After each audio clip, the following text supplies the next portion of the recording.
The peace companies frequently mistranslated peace brigades in U.S. media, are an Iraqi armed group linked to Iraq's Shia community and are a revival of the Mahdi army, created by the Iraqi Shia cleric Muqtada al-Sadr in June 2003 and disbanded in 2008. As the Mahdi Army, the group rose to international prominence on April 18, 2004, when it spearheaded the first major armed confrontation against the US-led forces in Iraq from the Shia community. This concerned an uprising that followed the ban of al-Assad's newspaper and his subsequent attempted arrest, lasting until a truce on June 6. This truce was followed by moves to disband the group and transform al-Assad's movement into a political party to take part in the 2005 elections. Muqtada al-Sadr ordered fighters of the Mahdi army to cease fire unless attacked first. The truce broke down in August 2004 after provocative actions by the Mahdi army, with new hostilities erupting. In 2008, following a crackdown by Iraqi security forces, the group was disbanded.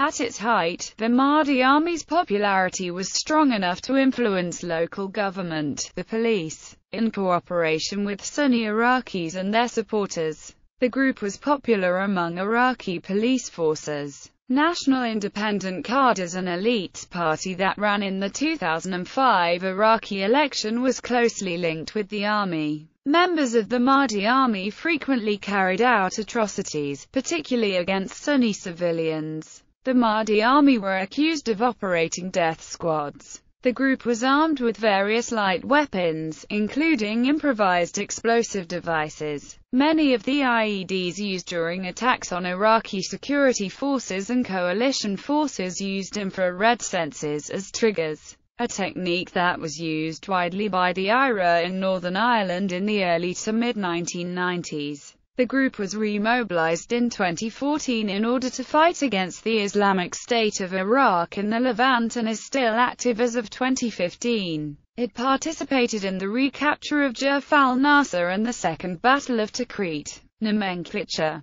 In the Twelver school of Shia Islam, the Mahdi is believed to have been a historical figure identified with the 12th Imam, Muhammad al-Mahdi, and is therefore called al-Imam al-Mahdi. It is believed that he is still present on earth, in occultation, and will emerge again in the end times. Those Shia-ites of this school believe that the Imam Mahdi is the rightful ruler of the whole Islamic community at any given time, and he is therefore also called Imam al-Zaman, meaning Imam of the age, time, history. Early history created by Muqtada al-Sadr and a small faction of Shiites. The Mahdi army began as a group of roughly 500 seminary students connected with Muqtada al-Sadr in the Sadr city district of Baghdad, formerly known as Saddam City. The group moved in to fill the security vacuum in Sadr city and in a string of southern Iraqi cities following the fall of Baghdad to US-led coalition forces on April 9,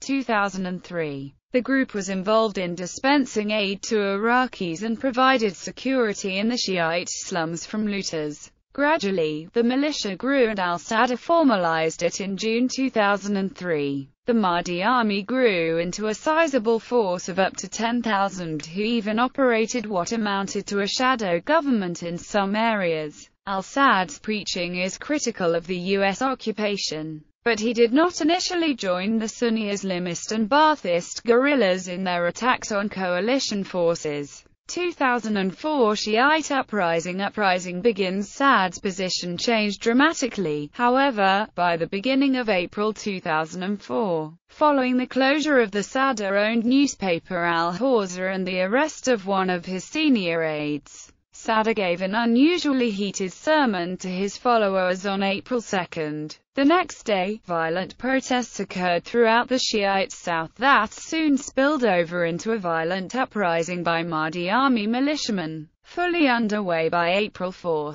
April hostilities. The Mahdi army forces began an offensive in Najaf, Kufa, Kut, and Sadr city, seizing control of public buildings and police stations while clashing with coalition forces. The militants gained partial control of Karbala after fighting there. Other coalition forces came under attack in Nasiriyah, Amara and Basra. Najaf and Kufa were quickly seized after a few firefights with Spanish troops.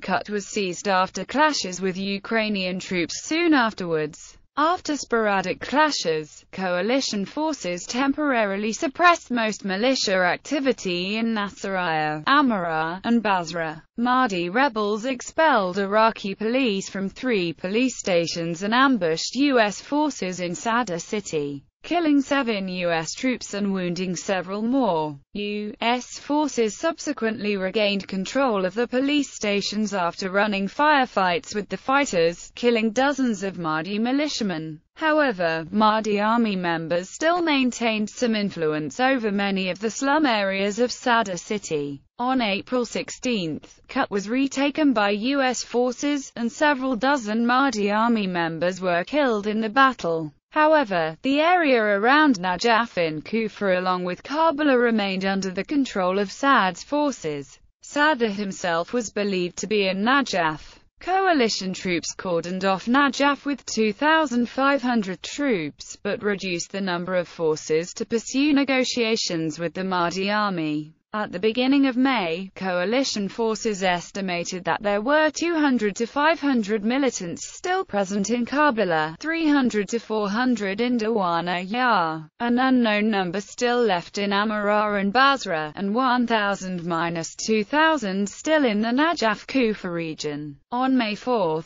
coalition forces began a counter-offensive to eliminate the Mahdi army in southern Iraq following a breakdown in negotiations. The first wave began with simultaneous raids in Karbala and Dawana on militia forces, followed by a second wave on May 5 in Karbala and more attacks that seized the governor's office in Najaf on May 6. 86 militiamen were estimated killed in the fighting along with 4 U.S. soldiers. Several high-ranking militia commanders were also killed in a separate raid by U.S. Special Operations units. On May 8, U.S. forces launched a follow-up offensive into Karbala, launching a 2-pronged attack into the city. U.S. tanks also launched an incursion into Sadr city. At the same time, perhaps as a diversionary tactic, hundreds of Mahdi army members swept through Basra, firing on British patrols and seizing parts of the city. 2 militants were killed and several British troops were wounded.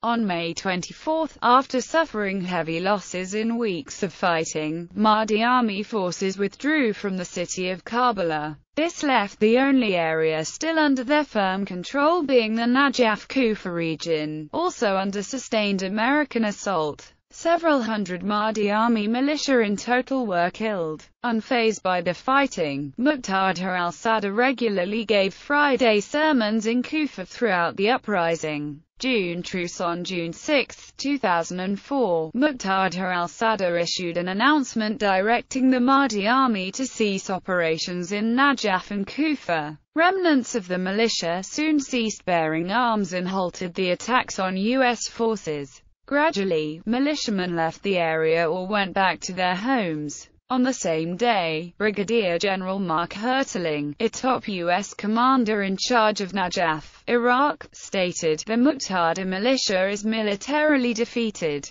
We have killed scores of them over the last few weeks, and that is in Najaf alone. The militia have been defeated, or have left." June 6 effectively marked the end of Shiite uprising. The total number of Mahdi army militiamen killed in the fighting across Iraq is estimated at between 1,500 and 2,000. The return of Najaf to Iraqi security forces following the ceasefire left Sadr city as the last bastion of Mahdi army guerrillas still pursuing violent resistance. Clashes continued periodically in the district following the end of the Najaf Kufa battles. On June 24, Mahdi Army declared an end to operations in Sadr city as well, effectively ending militia activity, at least for the time being. After the June 4 truce with the occupation forces, al-Sadr took steps to disband the Mahdi Army. In a statement, he called on militia members from outside Najaf to do their duty and go home. U.S. forces in Najaf were then replaced by Iraqi police. Al-Sadr told supporters not to attack Iraqi security forces and announced his intention to form a party and enter the 2005 elections.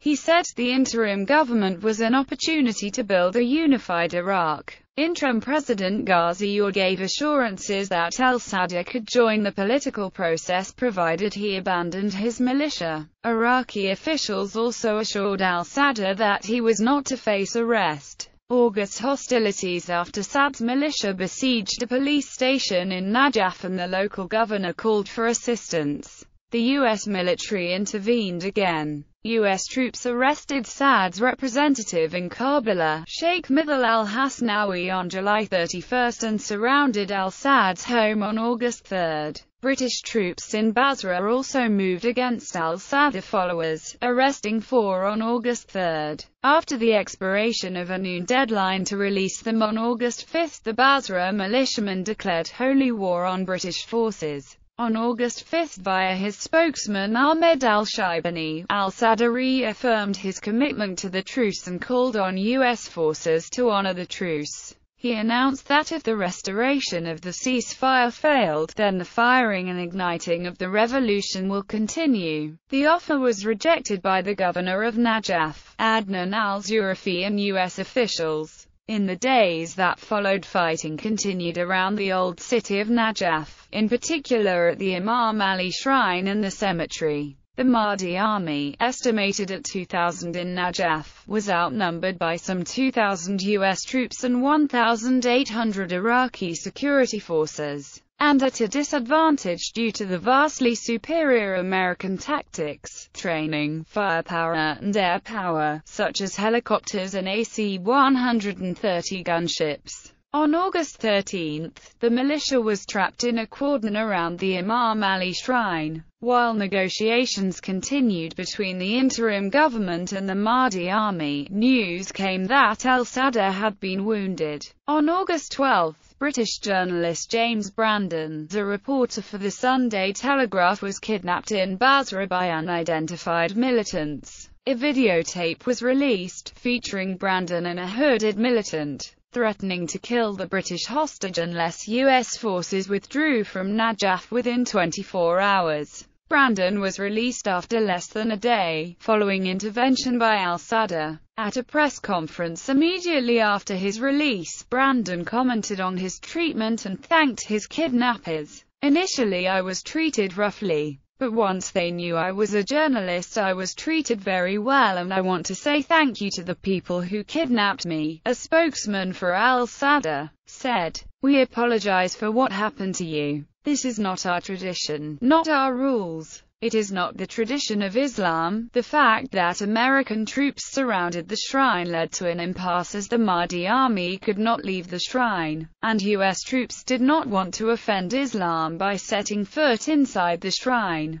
The standoff did not end for 3 weeks until Sistani emerged from convalescence in London and brokered an agreement between the two forces. Iraqi reactions. The uprising seemed to draw an ambivalent reaction from the Iraqi population, which for the most part neither joined nor resisted the rebels. Many Iraqi security forces melted away, wishing to avoid confrontation. In a sign of Mahdi Army's unpopularity in Najaf, however, which follows more traditionalist clerics, a small covert movement sprung up to launch attacks on the militants. The uprising did receive a good deal of support from Shiite radicals in Baghdad, however. who were galvanized by the simultaneous siege of the city of Fallujah. 2005 Loyalists to al-Sadr ran under the National Independent Cadres and Elites banner in the 2005 Iraqi election, though a number of the movement's supporters felt that the election was invalid. The party finished sixth overall in the election and was represented in the transitional legislature. Another 20 or so candidates aligned with al-Sadr ran for the United Iraqi Alliance. The movement is believed to have infiltrated the Iraqi police forces, and to have been involved in the September 2005 arrest of 2 British soldiers by Iraqi police. On December 4, 2005, former Prime Minister Iyad Allawi was assaulted by a mob in Najaf, where the Mahdi army is influential. October 2006 battle in mid-October, a roadside bomb killed Qasim al-Tamimi, the chief of investigations for the provincial police force and a member of the rival Badr organization. Badr fighters blamed the Mahdi army for the killing, and in response to this, the police captured a brother of the suspected bomber, who was a member of the Mahdi army. Fighting began on October 17, when 800 masked members of the Mahdi army stormed 3 police stations in Amara. Several firefights occurred between the militia and police over the course of the next 4 days. By the morning of October 20, 2006, local leaders and residents said that victorious Mahdi fighters were patrolling the city on foot and in commandeered police vehicles and were setting up roadblocks. Sheikh al-Mohammed Awi stated early October 20 that there is no state in the city. Policemen do not have enough weapons and ammunition compared with the militia, which has all kinds of weapons. At least 27 people were killed and 118 wounded in the clashes. The Mahdi army eventually withdrew from their positions in Amara following negotiations between local tribal and political leaders and representatives from the Baghdad offices of Prime Minister Nouri Kemal al-Maliki. A battalion from the Iraqi army sent from Basra then took control of the city. The stunning and defiant display of militia strength underscored the weaknesses of the Iraqi security forces and the potency of the Mahdi army, which had been able to operate virtually unchecked in Iraq. This caused many to accuse the Mahdi army of starting the civil war in Iraq. August 2007 March 2008 ceasefire. In August 2007, during fighting between the Mahdi army and Iraqi police in Karbala, Muqtada al-Sadr called for a ceasefire and urged Mahdi army members to stop fighting. The ceasefire has been credited with helping to reduce violence in Iraq between the Mahdi army and Iraqi army since August 2007. Amid fears of the ending of the ceasefire in February 2008, it was extended for a further 6 months by al-Sadr on February 22, 2008. March 2008 Iraqi security forces cracked down on the 25th of March 2008. Thousands of Iraqi troops carried out a military strike against the Mahdi army in their stronghold of Basra. This operation, codenamed Operation Charge of the Knights, was the first of its kind since British troops withdrew from the city centre. Clashes took place between security forces and the militants loyal to Muqtada al-Sadr after a dawn military offensive in the southern city. In al-Sadr's headquarters of Najaf, the cleric ordered the field commanders of his Mahdi army militia to go to maximum alert and prepare to strike the occupiers. Gunmen also reportedly clashed with Iraqi police in the southern city of Kut. The Mahdi army launched a nationwide civil disobedience campaign across Iraq to protest raids and detentions against the Mahdi army. The discord threatened to unravel al-Sad's ceasefire, spark renewed sectarian violence, and prompt the United States to delay troop withdrawals. Violent rivalries among Shiites had been predicted by many observers ahead of the Iraqi governorate elections, 2008, which were to be held by October 1, 2008. Concurrently, on April 6, Iraqi and U.S. forces moved into the southern third of Sadr City to prevent rocket and mortar fire from the area against the Green Zone. U.S. engineers began construction of a concrete barrier along Al-Quds Street to seal the southern third of the city off and allow reconstruction to take place. Over the next month, the Mahdi army launched a number of attacks on the troops building the barrier, but sustained heavy losses. On May 11, al-Sadr concluded a ceasefire agreement with Iraqi security forces, ending the battle. Mahdi army losses were estimated at between 700 and 1,000 casualties. Disbandment and resurgence in 2014. On August 28, 2008, al-Sadr ordered the Mahdi army to suspend military activity indefinitely. Later, however, al-Sadr created either 2 or 3 new organizations to take the place of the Mahdi army. The Promised Day Brigades, established in November 2008 as a militia, and the Mohammedoon, which focuses on social work and religious education.